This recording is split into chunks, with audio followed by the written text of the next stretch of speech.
साथ। आणि आता बातमी आहे चंद्रपूरमधून। चंद्रपूरच्या राजनगर आणि सहारा पार्क या पूरग्रस्त भागात बोटीच्या सहाय्याने बचाव कार्य सध्या सुरू आहे। वर्धा नदीच्या पाणी पातळीत मोठी वाढ झाल्याने इरई नदीच्या बॅकवॉटरमुळे चंद्रपूर शहरातील विविध भागात पुराचं पाणी शिरलं। जिल्हा आपत्ती व्यवस्थापन दलाचे जवान धाडसाने रेस्क्यू अभियान राबवत आहेत। तर ऊन आणि खाली मोठा पूर अशा काहीसा विरोधाभासी स्थिती चंद्रपुरात पाहायला मिळते। प्रशासनाने पूरग्रस्त भागातील नागरिकांसाठी तात्पुरती निवास व्यवस्था केली आहे। दरम्यान या बचाव बोटीतून आढावा घेतलाय सारंग पांडेने।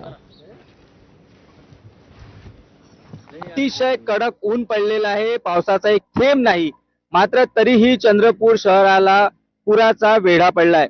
अतिशय विचित्र असं हे चित्र आहे, मात्र हे खरं आहे, कारण चंद्रपूर शहराच्या जवळच्या ज्या दोन महत्वाच्या नद्या इरई आणि झरपट यांना मोठ्या प्रमाणात पूर आलेला आहे।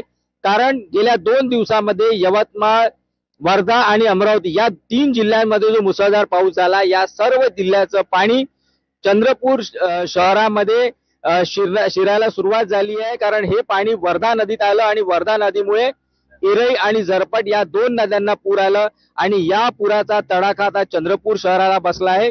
पहाटेपासून चंद्रपूर शहराच्या नदी किनारी जे भाग आहे त्या ठिकाणी पाणी भरायला सुरुवात झाली। त्याच्यामध्ये रहमतनगर आहे, राजनगर आहे, सहारा सिटी आहे, यासारखे भागामध्ये पाणी शिरलंय। आणि आपण सध्या ज्या भागात आहोत तो राजनगर आणि सहारा सिटीचा भाग आहे, ज्या ठिकाणी लोक बऱ्याच प्रमाणात अडकले आहे। कारण पहाटेची वेळ होती, लोक घरात होते आणि अचानक त्यावेळी पुराचं पाणी जे आहे ते त्यांच्या घरात शिरलं, पूर्ण परिसरात शिरलं। त्यामुळे आता या ठिकाणी जे जिल्हा आपत्ती व्यवस्थापनाची टीम आहे ती सकाळपासून इथे प्रयत्न करत आहे की जास्तीत जास्त लोकांना इथे बाहेर काढण्यात यावं, जेणेकरून समजा हे पाणी अजून वाढलं किंवा ही परिस्थिती आणखीन 1-2 दिवस जर कायम राहिली तर लोकांच्या जीविताला कुठल्याही प्रकारचा धोका उत्पन्न होऊ नये, यासाठी जिल्हा प्रशासन अतिशय कसोशीने हे सर्व प्रयत्न करत आहेत। सारंग पांडे, एबीपी माझा, चंद्रपूर। छत्रपती शिवाजी महाराज कोयना जलाशय आणि चांदोली धरणातून करण्यात येणाऱ्या विसर्गामुळे कृष्णा आणि वारणा या दोन्ही नद्यांच्या पाणी पातळीत वाढ झाली।